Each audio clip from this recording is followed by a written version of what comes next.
ابتدا کرتا ہوں تیرے نام سے رب جلیل، بڑھ کے تیری ذات سے کوئی نہیں میرا خلیل۔ بخش دیتا ہے جسے چاہے تو عزت اے خدا، جس کو چاہے کر کے رکھ دیتا ہے دنیا میں ذلیل۔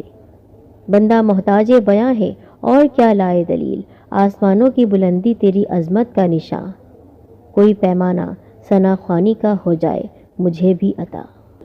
اعوذ باللہ من الشیطان الرجیم، بسم اللہ الرحمن الرحیم۔ السلام علیکم ورحمۃ اللہ وبرکاتہ۔ میں ہوں نعت خوان سعیدہ بی بی۔ تمام پیاری بہنوں اور بھائیوں، آج میں آپ سب کو سنانے جا رہی ہوں ایک بہت عجیب و غریب حیرت میں ڈوبا ہوا قصہ۔ یہ واقعہ ہے حضرت حسن بصری رحمۃ اللہ علیہ، ایک بیوہ عورت اور اس کے نافرمان بیٹے کا۔ بیٹے کی بخشش کیسے ہوئی جبکہ وہ اتنا گناہ گار تھا؟ آئیے یہ اللہ تعالیٰ کی رحمت سے بھرپور واقعہ سنتے ہیں۔ شیئر کرتے ہوئے اس ویڈیو کو، حضرت حسن بصری رحمۃ اللہ علیہ کے دور کا یہ واقعہ ہے۔ آپ اس وقت ایسے علمی شخصیت کہ اللہ والے تو آپ تھے ہی، اللہ تعالیٰ نے آپ کو وہ صلاحیت دی ہوئی کہ آپ کے علم سے لوگ فیض اٹھاتے تھے، کوئی بھی خالی دامن نہیں جاتا تھا۔ ایسی پیاری ہستی کہ ہر کوئی آپ سے علم حاصل کرنا چاہتا تھا۔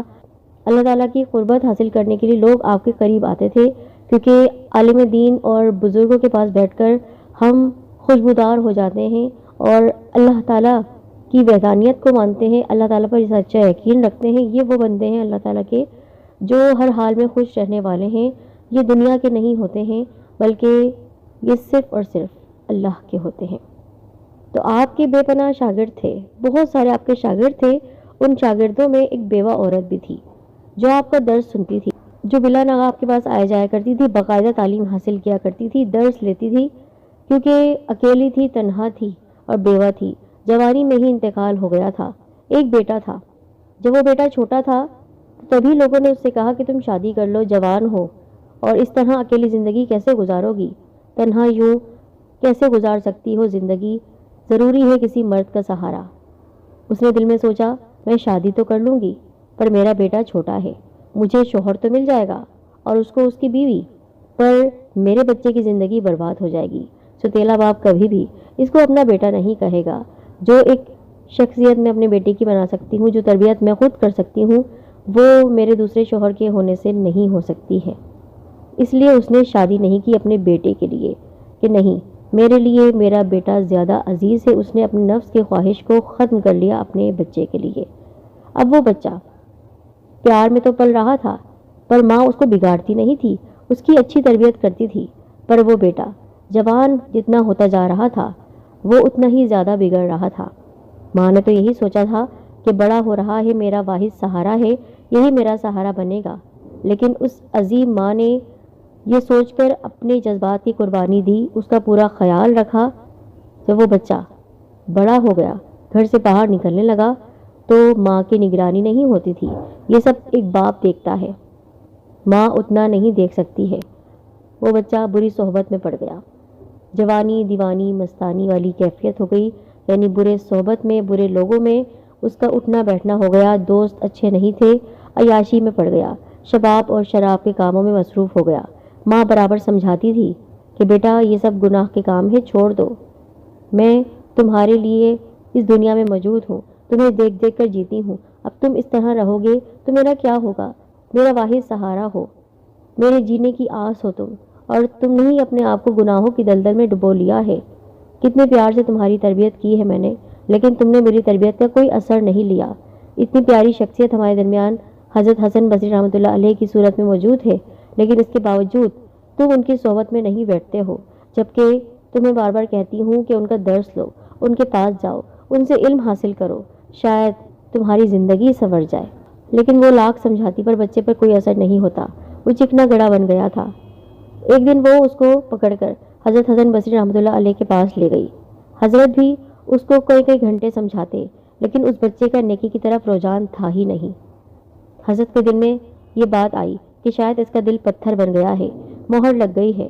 بہرحال ماں تو ماں ہوتی ہے، ماں اسے پیار سے سمجھاتی رہی، میرے بیٹے نیک بن جاؤ، تمہاری زندگی اچھی ہو جائے گی، لیکن اس نے نہیں سنا۔ اتنی بڑی شخصیت، اللہ والی شخصیت، اللہ کے ولی کے ساتھ رہ کر بھی اس کے دل کی دنیا نہیں بدلی اور وہ مزید گناہوں کے دلدل میں پھنستا چلا گیا۔ پوری زندگی اس نے برباد کر دی۔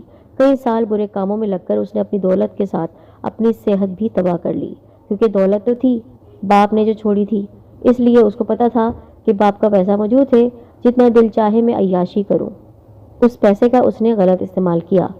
اب اس کے جسم میں لا علاج بیماریاں پیدا ہو گئیں۔ معاملہ یہاں تک پہنچا کہ اٹھنے بیٹھنے کی سکت نہ رہی، ہمت نہ رہی اور بستر پر پڑ گیا۔ بستر پر پڑا تو اب اس کی حالت ایسی غیر کہ اٹھ ہی نہیں سکتا تھا۔ ماں کو دیکھتا تھا حسرت سے۔ اب اس کو لگ رہا تھا کہ سفر آخرت اب شروع ہو چکا ہے۔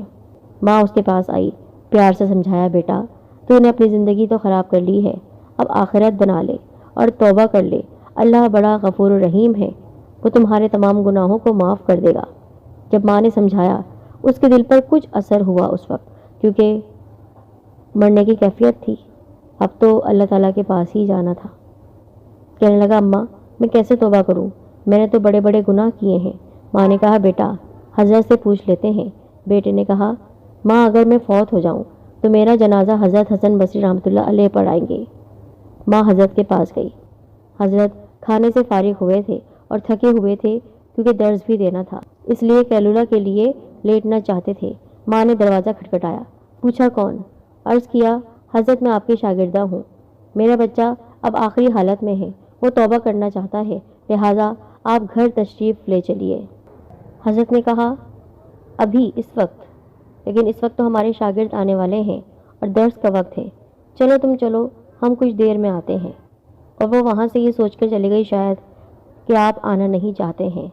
اللہ والے گناہوں سے نفرت کرتے ہیں، گناہ گاروں سے نہیں۔ ان کو پتہ ہوتا ہے کہ وہ شخص کبھی نہ کبھی اپنے گناہوں کی معافی مانگ لے گا۔ اب وہ شاگردہ تھی، چپ کر گئی، روتی ہوئی گھر آ گئی۔ بیٹے نے پوچھا، کیا ہوا؟ ماں نے کہا، ایک طرف تیری حالت، دوسری طرف مجھے یہ بات پتہ چلی ہے کہ تو بے نمازی رہا ہے، تیری نماز جنازہ ہو ہی نہیں سکتی ہے، اب میں پریشان ہوں، کیا ہوگا تیرا؟ اب یہ بات بچے نے سنی تو اس کے دل پر چوٹ لگی۔ اس نے کہا، ماں میری ایک وصیت سن لے۔ ماں نے پوچھا، بیٹا وہ کیا؟ عجیب وصیت کی۔ کہا، امی میری یہ وصیت ہے، جب میری جان نکل جائے تو سب سے پہلے اپنا دوپٹہ میرے گلے میں ڈالنا، میری لاش کو کتے کی طرح صحن میں گھسیٹنا، جس طرح مرے ہوئے کتے کی لاش گھسیٹی جاتی ہے۔ ماں نے پوچھا، بیٹا وہ کیوں؟ کہا، امی اس لیے کہ دنیا والوں کو پتہ چل جائے کہ جو اپنے رب کا نافرمان اور ماں باپ کا نافرمان ہوتا ہے اس کا انجام یہ ہوا کرتا ہے۔ میری پیاری ماں مجھے قبرستان میں دفن نہ کرنا۔ ماں نے کہا، وہ کیوں؟ کہا، ماں مجھے اسی صحن میں دفن کر دینا، ایسا نہ ہو کہ میرے گناہوں کی وجہ سے قبرستان کے مردوں کو تکلیف پہنچے۔ جس وقت نوجوان نے ٹوٹے دل سے عاجزی کی یہ بات کہی، اس نے پروردگار کو اس کی یہ بات اچھی لگی۔ اللہ تعالیٰ نے اس کے گناہوں کی معافی اسے دے دی، کیونکہ وہ عاجزی سے گڑ گڑا کر دعا مانگ رہا تھا، التجا کر رہا تھا۔ روح قبض ہو گئی، ابھی روح نکلی ہی تھی۔ ماں آنکھیں بند کر رہی تھی تو دروازے پر دستک ہوئی۔ پوچھا، کون؟ جواب آیا، حسن بصری ہوں۔ کہا، حضرت آپ کیسے؟ فرمایا، میں نے تمہیں کہا تھا کہ میں تھوڑی دیر میں آتا ہوں، اس کے بعد میں تھوڑی دیر کے لیے سو گیا۔ خواب میں نے ایک آواز سنی، آواز آ رہی تھی، حسن بصری کہ تم ہمارے ایک ولی ہو اور ہمارے ایک ولی کا، ہمارے ایک دوست کا جنازہ پڑھانے کے لیے اتنی دیر انکار کرتے ہو۔ میں سمجھ گیا اللہ تعالیٰ نے تمہارے بیٹے کی توبہ قبول کر لی ہے، تمہارے بچے کی نماز جنازہ پڑھنے کے لیے حسن بصری کھڑا ہے۔ اے اللہ تعالیٰ تو کتنا کریم ہے کہ مرنے سے چند لمحے پہلے اگر کوئی بندہ شرمندہ ہوتا ہے تو اس کی زندگی کے گناہوں کو تو معاف کر دیتا ہے۔ سبحان اللہ، اس طرح ایک نافرمان بیٹا اللہ تعالیٰ کا فرما بردار بن گیا۔ سبحان اللہ، اللہ تعالیٰ کی شان کریمی ہے کہ گناہوں میں زندگی گزاری پر جب توبہ کی تو اللہ نے معاف کر دیا۔ یہ اللہ تعالیٰ کی ہی ذات ہے جو اپنے بندوں کو اتنا پیار کرتی ہے، 70 ماؤں سے زیادہ محبت کرتی ہے۔ جب ایک ماں اپنے بیٹے کے لیے اتنا تڑپ سکتی ہے اور چاہتی ہے کہ وہ گنہگار اس دنیا سے نہ جائے، ایک ولی اس کا جنازہ پڑھا دیں تاکہ اس کی بخشش ہو جائے اللہ والی کی وجہ سے، تو اللہ والے نے خود اس کو اپنا ہی دوست بنا لیا۔ سبحان اللہ، اللہ تعالیٰ کے ولی کیا مقام ہے ان کا۔ اللہ تعالیٰ ہم کو ہر بلا، ہر وبا، ہر بیماری، ہر مصیبت کے شر سے بچائے، محفوظ رکھے، اور جو بیمار ہیں ان سب کو شفاء کلی عطا فرمائے، صحت دے، اپنے بچوں کے سر پر سلامت رکھے، والدین کو اور سب کو عافیت سے رکھے، آمین ثم آمین۔ ہمیں ویڈیو کو آپ لائک کرتے ہیں، ضرور لائک کریں، کامنٹ کریں، شیئر کرتے رہا کریں، زیادہ سے زیادہ شیئر کریں۔ اسکرین پہ جو آپ ویڈیوز دیکھ رہے ہیں ان کو بھی دیکھیے، شیئر کر دیجیے۔ جزاک اللہ خیر۔ ابتدا